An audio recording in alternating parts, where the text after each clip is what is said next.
Bismillahirrahmanirrahim. Alhamdulillahillazi hadana lihaza wa ma kunna linahtadiya laula an hadanallah. Asyhadu an la ilaha illallah wahdahu la syarikalah wa asyhadu anna Muhammadan abduhu wa rasuluh. Allahumma salli wa sallim ala Muhammadin wa ala alihi wa sahbihi ajma'in, amma ba'du. Pertama-tama kita panjatkan puji dan syukur kehadirat Allah Subhanahu wa ta'ala atas segala nikmat dan karunia yang dilimpahkan kepada kita semua. Selawat dan salam semoga senantiasa tercurah bagi junjungan kita Nabi besar Muhammad sallallahu alaihi wasallam, bagi keluarganya, para sahabat, kaum muslimin wal muslimah, umat Muhammad sallallahu alaihi wasallam yang terpilih dan terhormat. Kajian kita hari ini berjudul Hindari Golongan Cinta Dunia. Disaripatikan dari buku Wanita di Wajahmu Kulihat Surga dan kitab Indeks Hadis dan Syarah. Keduanya karya saya, Buya Haji Muhammad Alfiz Caniago. Saudara yang berbahagia, hindari golongan cinta dunia. Dunia merupakan tempat tinggal bagi orang yang mempunyai tempat tinggal dan merupakan harta bagi yang tidak mempunyai harta. Dan hanya karena dunialah orang-orang yang tidak berakal mengumpulkannya. Hadis riwayat Ahmad melalui Aisyah radhiyallahu an. Kitab Indeks Hadis dan Syarah, jilid 1, hadis nomor 426, halaman 461, karya Buya Haji Muhammad Alfiz Caniago. Jemaah pencinta Buya Alfiz TV umat Muhammad sallallahu alaihi wasallam yang terpilih dan terhormat. Kehidupan dunia ini adalah kehidupan sementara. Dan semua harta benda yang terdapat di dalamnya merupakan batu ujian bagi kita sebagai manusia. Orang-orang yang berakal dan bijaksana tidak menjadikan dunia sebagai tujuan akhirnya, justru melainkan menjadikan sebagai sasaran untuk meraih pahala akhirat yang kekal lagi abadi. Jemaah pemirsa pencinta Buya Alfiz TV umat Muhammad sallallahu alaihi wasallam yang terpilih dan terhormat. Rasa takut, kesedihan, kecemasan dan penderitaan lainnya niscaya akan memusnahkan atas kehendaknya.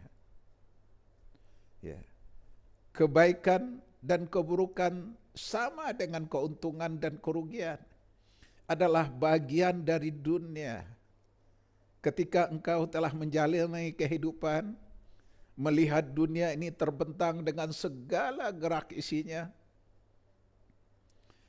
carilah dirimu dalam keberuntungan, bukan penyesalan dan kesedihan. Manusia mesti memiliki harapan dan ke dalam hidupnya agar tidak tenggelam dalam kesedihan dan kehilangan. Sekalipun kehilangan, sesungguhnya amat memedihkan batin. Allah Subhanahu wa ta'ala tidak pernah mencabut sesuatu dari Anda kecuali Dia menggantinya dengan yang lebih baik, apabila senantiasa dalam sabar dan tetap ridho dengan ketetapannya. Jemaah pemirsa pencinta Buya Alfiz TV umat Muhammad sallallahu alaihi wasallam yang terpilih dan terhormat. Rasulullah sallallahu alaihi wasallam menggambarkan dunia ini seperti seorang pengendara. Artinya, tiada bagianku untuk dunia ini tiadalah aku di dalam dunia ini melainkan seperti seorang pengembara yang sedang melakukan perjalanan. Lalu ia berteduh di bawah sebuah pohon. Kemudian ia pergi dan meninggalkannya. Hadis riwayat Tirmizi melalui Ibnu Mas'ud radhiyallahu anhu. Kitab Indeks Hadis dan Syarah, jilid 1, hadis nomor 420 halaman 455, karya saya Buya Haji Muhammad Alfiz Caniago. Jamaah pemirsa pencinta Buya Alfiz TV umat Muhammad sallallahu alaihi wasallam dimanapun berada. Demikian anggapan Nabi sallallahu alaihi wasallam terhadap dunia, yaitu bagaikan seseorang yang sedang mengembara. Lalu ia beristirahat di satu tempat. Setelah itu ia meninggalkannya dan tidak akan kembali lagi kepadanya. Pada kesimpulannya, hadis ini mengajarkan kepada kita untuk berzuhud terhadap perkara dunia, sebab kehidupan dunia hanya perkara duniawi.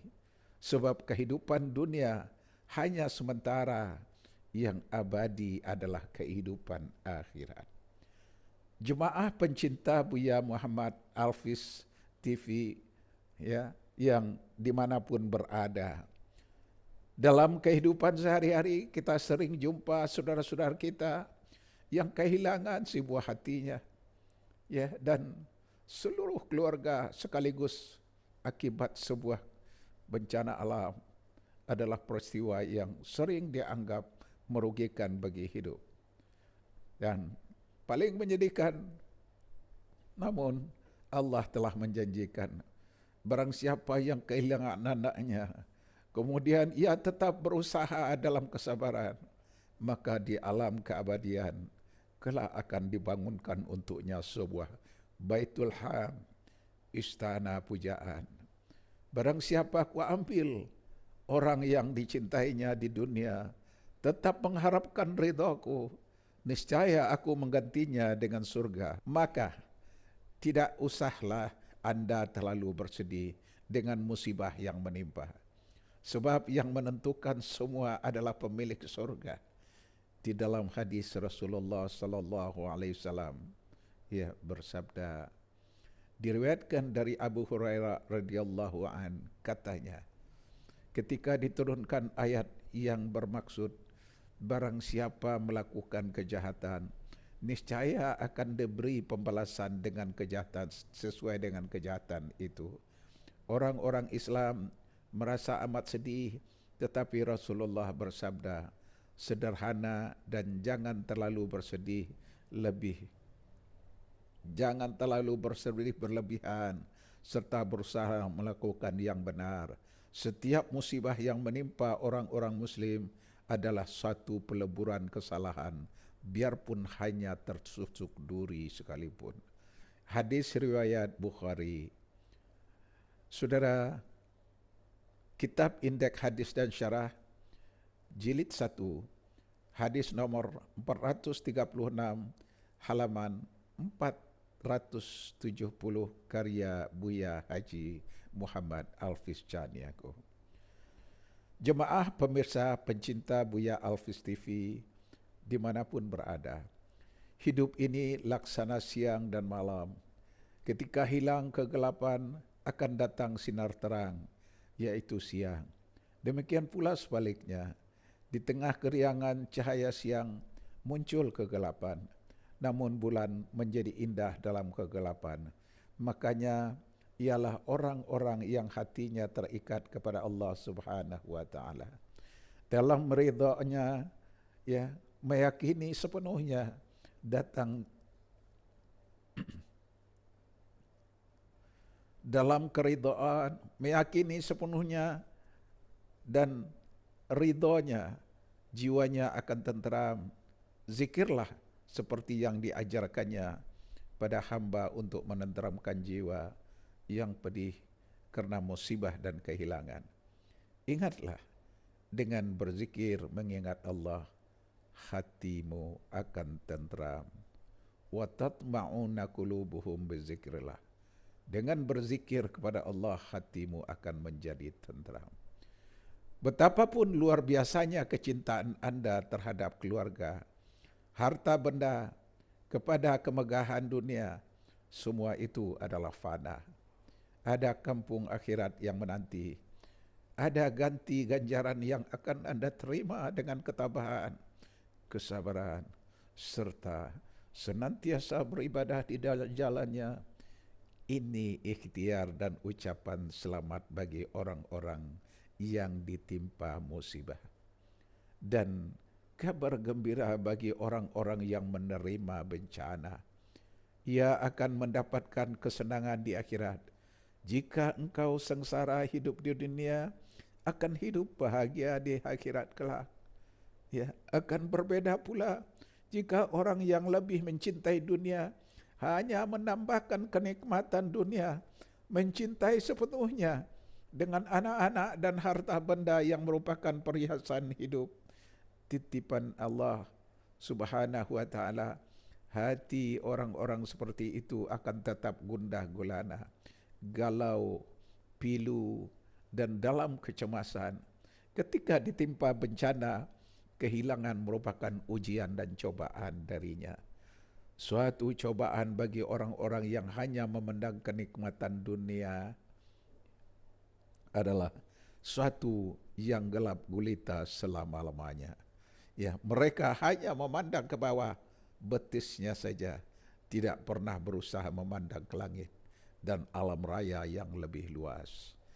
Wahai wanita muslimah yang ditimpa musibah, beruntunglah, karena sesungguhnya tidak ada suatu pun yang hilang dari Anda, karena Allah selalu menurunkan sesuatu kepada hambanya dengan suatu ketetapan yang di dalamnya ya terdapat kelembutan, empati, pahala, ada balasan, dan juga ada pilihan. Oleh karena itu, hadapilah musibah yang hebat itu dengan mata hati yang jernih dan pola pikir yang panjang. Ya, darinya akan datang buah yang manis, dan dari musibah itu melalui kesabaran, ridho, tabah, dan tawakal. Firman Allah, lalu diadakan di antara mereka dinding-dinding yang mempunyai pintu. Di sebelah dalamnya ada rahmat, dan di sebelah luarnya di situ ada siksa. Quran Surat Al-Hadid ayat 13. Di dalam hadis Rasulullah sallallahu alaihi wasallam bersabda, bukan orang mukmin yang sempurna imannya, yaitu seseorang yang tidak menganggap musibah sebagai nikmat dan kemakmuran sebagai musibah. Ya, hadis Tabrani melalui Ibnu Abbas radhiyallahu an. Kitab Indeks Hadis dan Syarah, Jilid 2, nomor 1106, halaman 302, karya Buya Haji Muhammad Alfiz Caniago. Jemaah pemirsa pencinta Buya Alfiz, umat Muhammad sallallahu alaihi wasallam dimanapun berada. Mari kita pahami, jika di balik musibah itu terdapat nikmat, sebaliknya ada musibah di balik sebuah kemakmuran. Demikian menurut anggapan orang yang benar-benar sempurna imannya. Dikatakan demikian karena tiada satupun musibah pun, baik yang paling kecil maupun yang paling besar, melainkan orang yang bersangkutan mendapat pahala darinya jika ia benar-benar bersabar. Ya, sebaliknya, tiada suatu harta pun yang dimiliki seseorang, melainkan kelak di hari kiamat ia akan menjalani hisab tentangnya, sekalipun dari hasil yang halal, terlebih lagi jika dari hasil yang haram. Maka orang yang bersangkutan akan disiksa di neraka. Jemaah pemirsa pencinta Buya Alfiz TV, umat Muhammad dimanapun berada. Oleh sebab itu, jika Anda mengenal dan dekat dengan Allah Subhanahu wa ta'ala, Segala sesuatu kejadian yang menimpa hanyalah nikmat. Yang diberikannya kekurangan materi dan harta benda adalah nikmat, karena Anda akan selalu berikhtiar di jalannya, sehingga menambah pahala ikhtiar. Banyak uang dalam ketenangan dan kebahagiaan juga nikmat, karena dari semua itu dapat membuat Anda menjalankan ibadah, beramal, berjihad, atau berjuang di jalan Allah. Namun Imam Ghazali menulis dalam bukunya, akan sangat sedikit di antara umat Muhammad yang masuk ke dalam golongan arifin, golongan mengenal Allah. Kenalilah Allah dengan benar, dan ingatlah Allah senantiasa mengawasi setiap makhluknya dengan tidak pernah lupa. Allah pasti akan mencabut rasa takut dari hati orang-orang yang dekat kepadanya. Bagaimanapun rasa takut, kesedihan, kecemasan, dan bentuk penderitaan lainnya yang menjadi urusannya, niscaya akan musnah atas kehendaknya. Rasa takut, kesedihan, kecemasan, dan bentuk penderitaan lainnya yang menjadi urusannya, niscaya akan musnah atas kehendaknya. Hindarilah diri Anda termasuk ke dalam golongan cinta kepada dunia daripada ingin bertemu dengannya. Pada Allah lah zat yang memiliki dan menguasai kebesaran dan kemuliaan. Demikian, billahi taufiq wal hidayah. Wassalamualaikum warahmatullahi wabarakatuh.